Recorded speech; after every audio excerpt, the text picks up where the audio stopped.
Anxiety over finances is one burden a sick person should not have. But if you're not prepared to pay for hospital or medicine costs, worrying about medical expenses is inevitable. So today, we'll talk more about health insurance and the benefits of having one. I'm Edric Mendoza, and this is On the Money.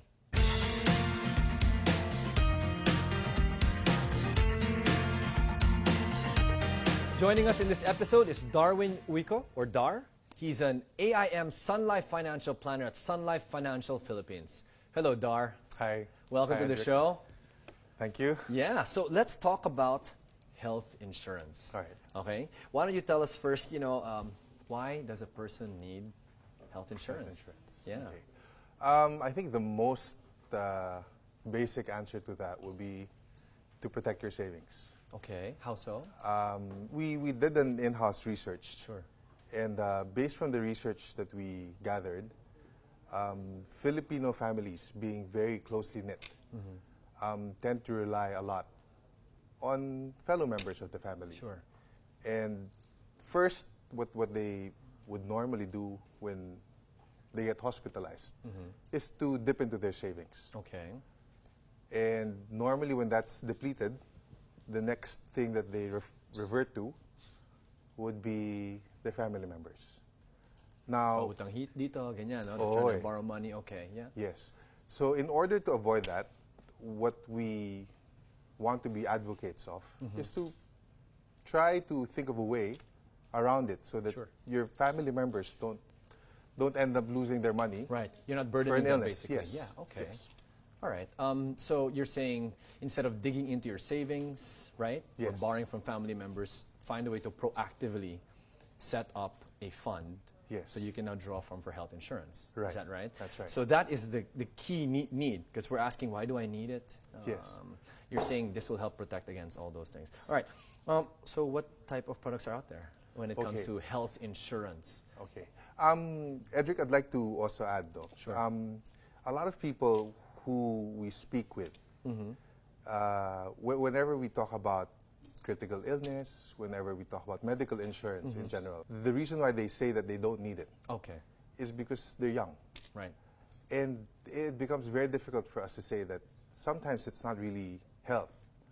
Even if you're healthy, it's not an indication that you won't get a critical Sick. illness. Yeah, yeah. Or you don't get sick. Yeah.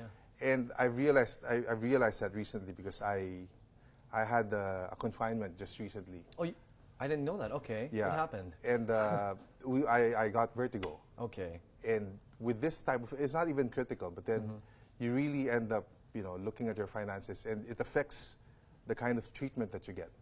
You think about your savings, and if you're not ready with a critical illness, you tend to compromise the Scrimp, type of medication or treatment that you get. Okay. Yeah. So that becomes a problem, obviously, right? So tell me, how does a person then prevent it? What are the products available for health insurance? I mean, how does a person prepare for situations like that? All right. Yeah. Okay. In the market, we currently have HMOs. HMO.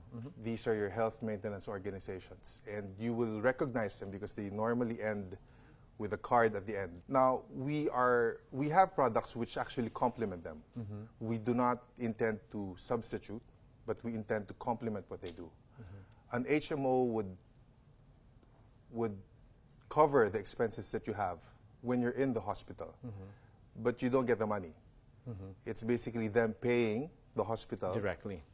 of settling. the related expenses that you incur. Sure. What we currently have right now that complements that would be a medical or a critical illness coverage. What it does is it gives you the money lump sum. And as to how you intend to use that money, It's up to you. It's up to you. I understand. It's no longer a concern of the Okay. company Right. on how you intend to use the What fund. about PhilHealth, Dar? Okay. Okay. How does that compare, for example? PhilHealth will help, but the amount is normally very small.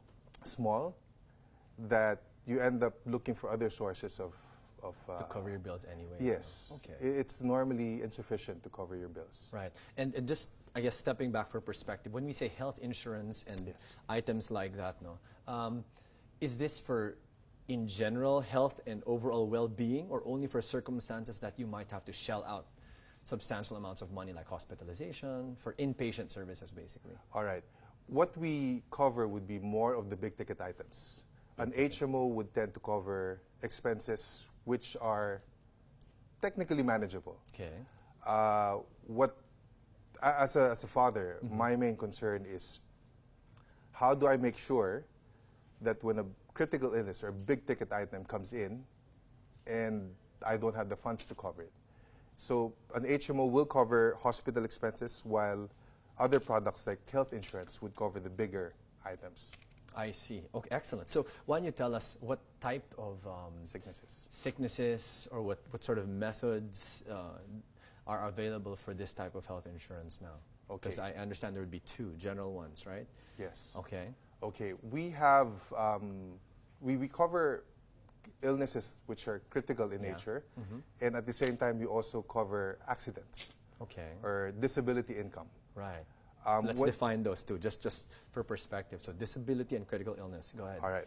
When we talk about disability, it's anything that prevents you from doing your work. So a perfect example would be, like, say you meet a car accident, and you are incapacitated, you are in a hospital bed, unable to work. You broke an arm or a leg and you just can't go to work. Yeah, okay. Or maybe even more severe than that. It has to be a bit more severe than that. It has to be a total disability. Okay. If it's just a broken arm, you can actually still work. Okay.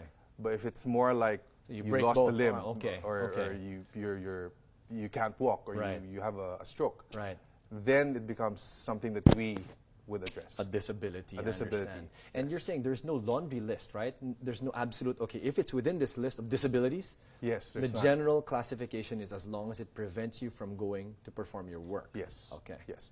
Now, to further segment that, you have something that just allows you not to pay the premiums if it's attached to a plan.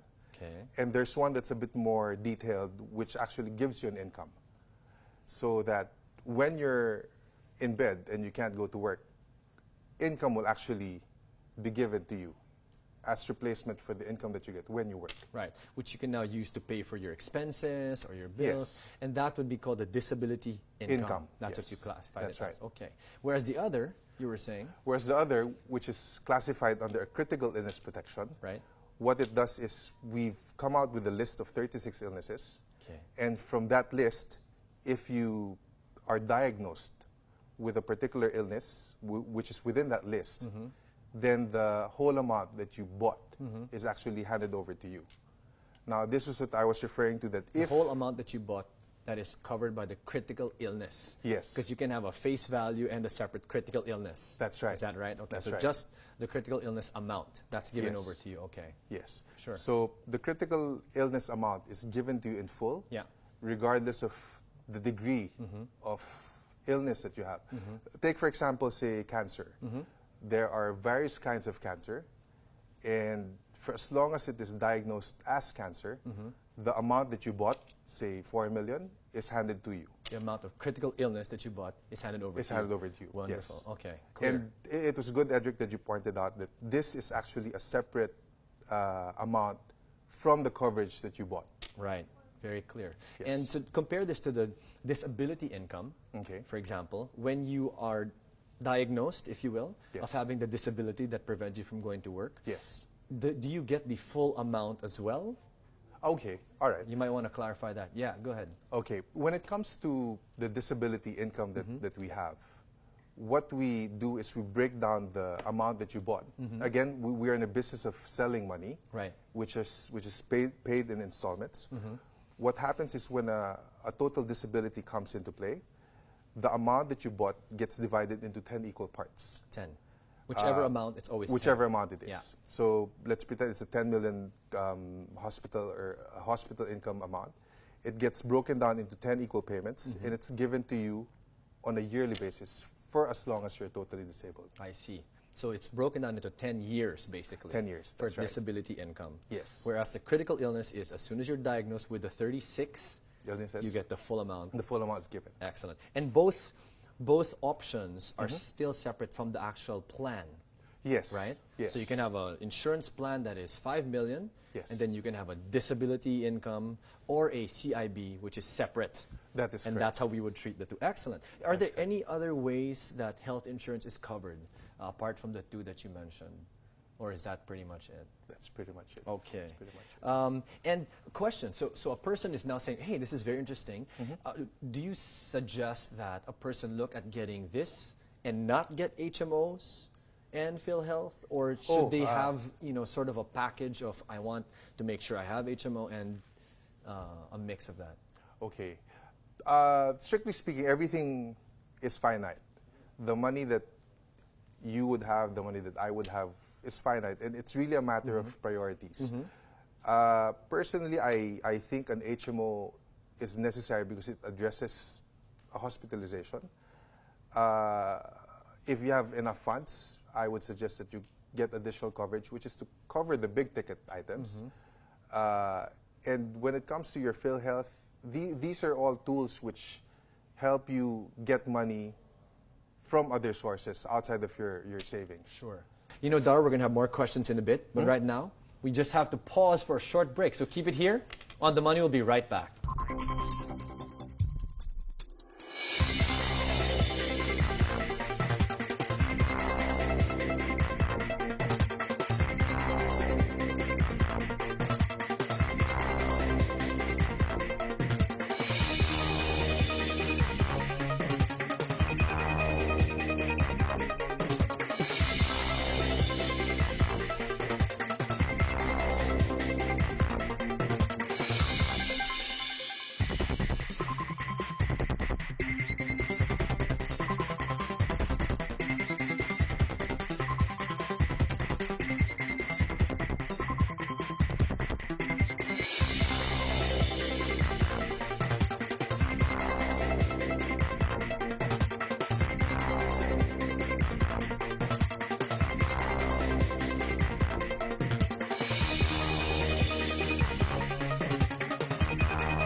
Time now for a daily dose of Salvices with Salve Duplito.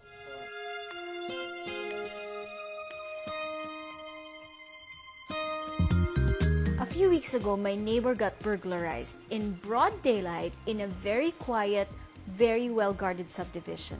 The thieves put a chain, tied it to their car, and drove away, popping open the entrance. The 3 double locks on their door did not deter the thieves from coming in and stealing cash and jewelry. You read about this all the time in the news, but it hits you hard in the gut when it happens right next to you. In the first 6 months of the year, crimes rose 57% in Metro Manila compared with the same period a year ago. We can't control the radicals, but we can protect our homes more effectively. First, be aware that there are many social engineering techniques now used by criminals to track your movements. A judge advised that routines are changed from time to time. Confuse burglars by keeping some lights on and using an electric fan to move curtains even when there's no one in the house. Second, you need to train your house help how to answer the telephone or talk to delivery personnel so that they don't give out any information at all. They need to be careful how to answer questions like, where and what time do you go to work? I totally recommend creating drills so that they are constantly on their toes, like you can pretend to spy on your own household. Third, insure your house for theft. And while you're at it, make sure you have a fire insurance as well. These things are simple riders and can cost very cheap. How safe are your safes? Apparently not very much. So if you have valuables, look for alternatives to a safe. And don't even think about using that safe in the hotel.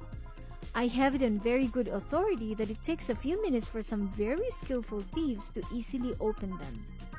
There's no use building up your asset base and just giving them away to criminals. So stay alert and be safe.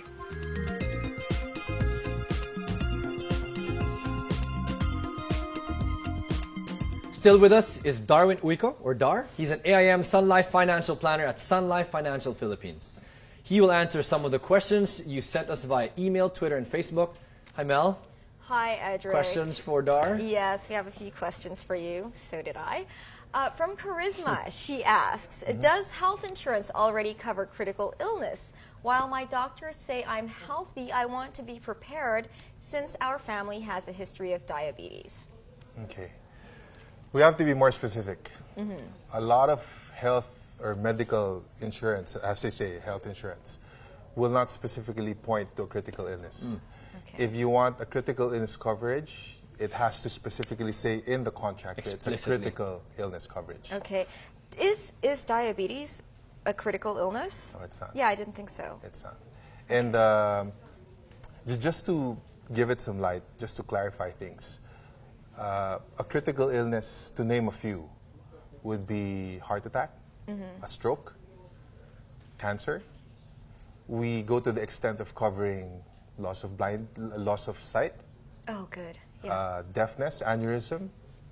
These are things which really debilitate you, and we feel that it's very important that you get a lump sum amount because it practically changes your life. Yeah, definitely. And oftentimes that lump sum won't cover the treatment Yes. that you need. Yes. So you actually need a little bit more A little than bit that. more. Yeah. And I think the lump sum amount will help you choose better treatment, Okay. as opposed to just going to a hospital and getting what's available. Yeah. The restrictions are there, especially for HMOs, because you have accredited doctors. Yeah. Okay. And, yeah, Dar, how do you go about getting these critical insurance or critical benefit insurance policies? How does one go about opting for this? Okay. Yeah. It's still very young in our market. A lot of people don't know about it. You need to approach a financial advisor. And the people who would normally offer this would be insurance companies. Okay. I just need to ask, but you know, let's say she gets diabetes, that is covered by her health insurance. Okay. The medication, all that stuff. Okay. It really depends on how severe the diabetes is. Okay. In a business setting, the insurance company will always have to see the risk that they're taking in. So everything that's written in an application is actually family translated. history. It's translated into numbers and into risk. Once they see that you're already taking insulin shots, it doesn't necessarily mean that they won't accept you. Right. But there's a very high likelihood that they will rate you or give you a higher premium. Right. And they might, could they also decide we're not going to cover your insulin shots? Yes. Yeah, Right. that's what I thought. Or they can opt not to cover Right. you or get you at all. Right. Right. But if it becomes a disability, let's say they can't work anymore. Earlier you were talking about disability income. Yes. Is that a possible coverage for them in this case? In this case, diabetes, no. No. Even if they can't work as a result of it. No. Okay. Good to know. We have another question, and this comes from Madison Garden via email. Madison says, I've already built my emergency fund, and I'm excited to finally try out investing. But I watched one of your episodes on life insurance and was wondering what would happen to my investments if I passed away unexpectedly. Okay. I will answer that in two ways. If you are investing and it's a standalone investment, then it gets treated pretty much like how your bank account gets treated. When death occurs, there's a freezing of assets. Now, a lot of people would well, not a lot of people would tend to use an insurance company or an insurance program to shield themselves from this situation. What do I mean? When you have an insurance program and there's a built-in investment component in it, what happens is there is a tax shelter that's created simply because the death benefit, which is your insurance program, and your investments merge together. Okay. Now, having said that, for as long as you have an irrevocable beneficiary, which means you have a co-owner, then the tax shelters are created because there's a co-owner and it does not go to your estate. Okay. But what if you don't have an irrevocable beneficiary? Yeah. It gets exposed. And then? And then It's frozen as well. Yes, you cannot touch it until after you've paid your estate taxes. Okay, so they should actually Interesting. write a will. Yes, but a will becomes a bit more bloodier. It's a long More discussion. complicated. But we're not Separate going to go into topic that. right now, which is But good. I it's- mean, at it's least we know, bloodier, right? yes. Yeah, yeah. Right? Yes. Yeah. Okay. Okay, so yeah, there is your answer, Madison. Now from Francis. Francis says, what type of insurance has extensive coverage for accidents? Okay. Yeah. Right now, there are two types of accidental coverages. One addresses death. So if death was caused by an accident, you get a lump sum amount.